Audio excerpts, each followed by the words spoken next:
Tervetuloa messiin! Tänään meillä onkin aika jännä tuplamissio. Ensin me kasataan ihan täydellinen ostoslista, jolla pidetään huolta suoliston hyvinvoinnista. Ja sitten me selvitetään, mistä kaupasta sen koko setin saa kaikkein halvimmalla. Valmistaudu siis muuttamaan yksittäinen kauppareissu voitoksi sekä sun terveydelle että lompakkolle. Mietipä ihan tosissaan tätä.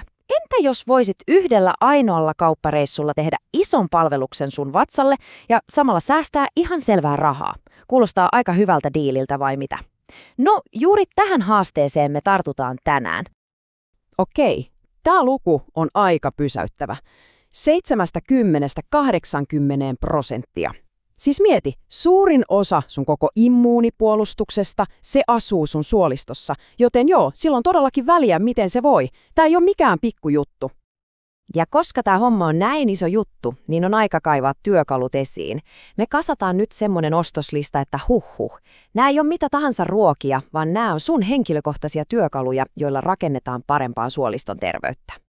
All right, aloitetaan ensyymeistä, eli näistä luonnon omista tehopakkauksista.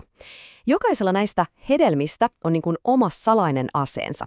Erityinen ensyymi, jonka ainoa duuni on hajottaa ruokaa ja tehdä sun ruoansulatukselle elämästä helpompaa.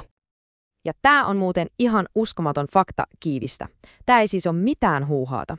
Jos se sama aine pystyy mureuttamaan raaan pihvin, niin kuvittelepa mitä se tekee sille proteiinille, jonka just söit. Aika tehokasta, eikö? Okei, ananaksen kanssa on yksi tosi tärkeä juttu, joka pitää muistaa. Se superensyymi, bromelaini, tuhoutuu kuumuudessa. Eli jos haluat ne ruoansulatushyödyt, niin valitse aina tuore tai pakaste ananas. Säilykepurkissa se teho on valitettavasti mennyttä.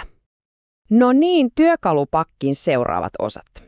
Inkivääri ja kurkuma, ne on vähän niin kuin sun kehon oma palokunta ja sammuttelee tulehduksia. Avokado taas on maksan paras kaveri ja sitruuna, no se auttaa pitämään vatsan pH-tasapainon kunnossa. Ja tässä tulee nyt sellainen pro-vinkki, joka kannattaa painaa mieleen. Kurkuma on mahtava juttu, mutta ilman pientä ripausta mustapippuria suurin osa sen tehosta menee, sanotaanko, että harakoille. Se pippurin piperiini on se avain, joka avaa kurkuman täyden voiman. Ihan pieni juttu, mutta tekee valtavan eron. Okei, tässä on superhelppo aamurutiini sun vatsalle. Lasillinen vettä, loraus omenasiiderekkaa, muista se missä on se sakka eli äiti mukana ja puristus sitruunaa. Tällä saa koneen käyntiin. Ja jos haluaa vielä vähän extra boostia, niin siihen on olemassa yksi juttu lisää. Ja tämä on ihan loistava tapa ajatella asiaa. Kuvittele, että sun suoliston seinämä on vähän niin kuin aita. No, L-glutamiini on se paikkausmassa, jolla tukitaan ne pienet reijät ja vuodot. Se on siis ihan kirjaimellisesti sun suoliston korjaussarja.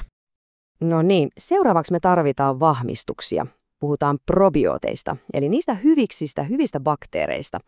Ne on vähän kuin pieniä duunareita, jotka pitää huolen, että sun suoliston ekosysteemi pysyy tasapainossa ja toimii kunnolla. Ja mistä näitä hyviksiä sitten saa? No, esimerkiksi hapatetuista jutuista. Hapankaali, kimchi, ne on ihan täynnä niitä. Tai jos haluaa helpon startin, niin laadukas probioottijogurtti tai kefiiri on tosi hyvä ja helppo vaihtoehto. Okei, missio osa 1, check. Meillä on täydellinen ostoslista. Nyt siirrytään osaan 2, suuri hintataistelu. Eli mistä tämä koko setti kannattaa hakea, jos haluaa säästää ihan oikeata rahaa? Ja voin luvata, että tulokset saattaa yllättää. Aloitetaanpa City Marketista. Siellä tälle meidän suoliston superkorille tuli hintaa 104,91 €, eli melkein 105 €. Pidetään tämä luku mielessä, tämä on meidän lähtötaso.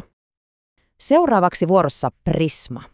Ja kappas, hinta tippuukin jo alle 100 €, tarkalleen 98,93 €. Ihan kiva säästö jo, mutta onkohan tässä vielä varaa kiristää? Ja sitten rumpujen pärinää. Lidl. Ja nyt kannattaa istua.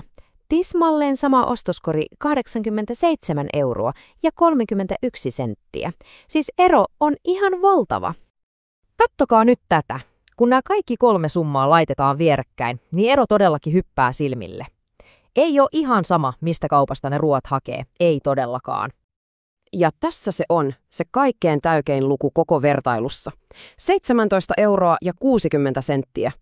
Se on se säästö, jonka voit saada yhdellä ainoalla kauppareissilla pelkästään valitsemalla oikean kaupan. Mieti, mitä se tekee kuukaudessa. Tai vuodessa. Aika iso raha. Mutta hei, ei mennä vielä ihan näin helpolla. Se kokonaishinta on nimittäin vasta tarinan alku.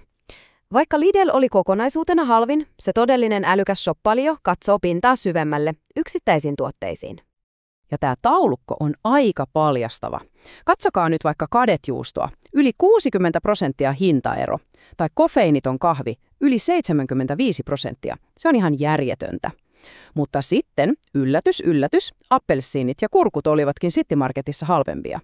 Tämä just todistaa sen, että mikään kauppa ei ole paras ihan kaikessa.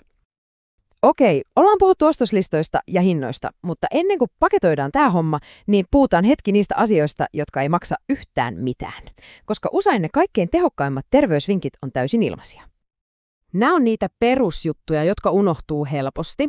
1. Pureskele ruoka kunnolla. Ruoansulatus alkaa jo suusta. 2. Älä juo litratolkulla aterian aikana, varsinkaan mitään jääkylmää. 3. Pieni kävely ruoan jälkeen tekee ihmeitä.